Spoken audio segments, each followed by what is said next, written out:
Former president making several stops there in his small hometown of Plains before making that journey right here to Atlanta for a very touching and emotional private ceremony at the Carter Center. You watched it with us here on Fox 5 as part of our special coverage to remember Georgia's native son. Our team has been spread out across the state. Our Brittany Edney is at the state capitol where dignitaries held a moment of silence as Carter's body drove by the iconic steps. Yeah, but let's begin tonight with Fox 5's Joy Dukes live at the Carter Center, where dozens of people will pay their own tributes as the president lies in repose.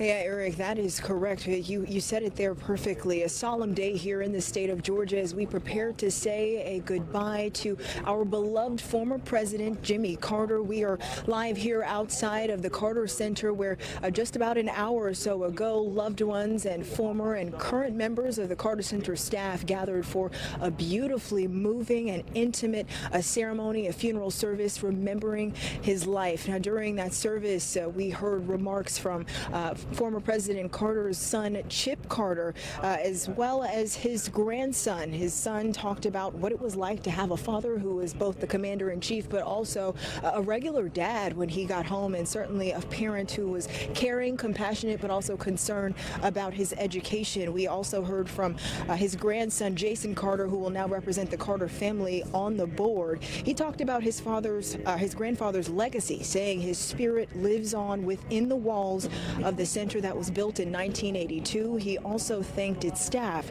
for carrying that legacy onward. Your expertise, your track record will continue to drive a world where people can participate in free and fair and credible elections, a world where the rule of law and human rights are respected and enjoyed not just by some people but by everyone, a world where kids don't go blind from preventable diseases like trachoma, where there's no such thing as guinea worm disease or river blindness, and where we've strengthened health systems far beyond the end of the road across some of the most marginalized places in the world. That is the work that gets done in this place, in these buildings.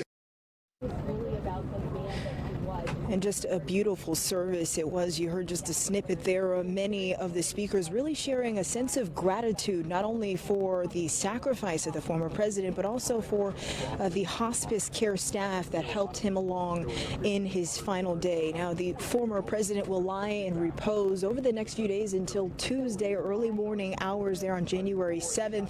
And a public viewing is set to begin literally within hours. And that viewing is expected to draw thousands of people who want to say their final goodbyes and pay their last respects to the former president. Now, we know that there's only one way to get over here. That is by taking the MARTA, and MARTA is offering up free rides here. They have a shuttle bus service that will be kicking off probably in the next few minutes here. We know that service will go on, and they are expecting at least 2,000 people, I guess, within the hours to be coming by here. We know those shuttles will be going on for about 3 to 5 minutes each. Those are going to be coming here this way. And we also know that they are going to have some security measures in place, and there's also going to be some items that are prohibited. Now, if you would like to hear more about exactly what those items are and get more details about that, you certainly can. Again, this viewing is set to start at 7 p.m., so just in the next hour here, and that is open to the entire public. That's the latest here live outside the Carter Center. Joy Dukes,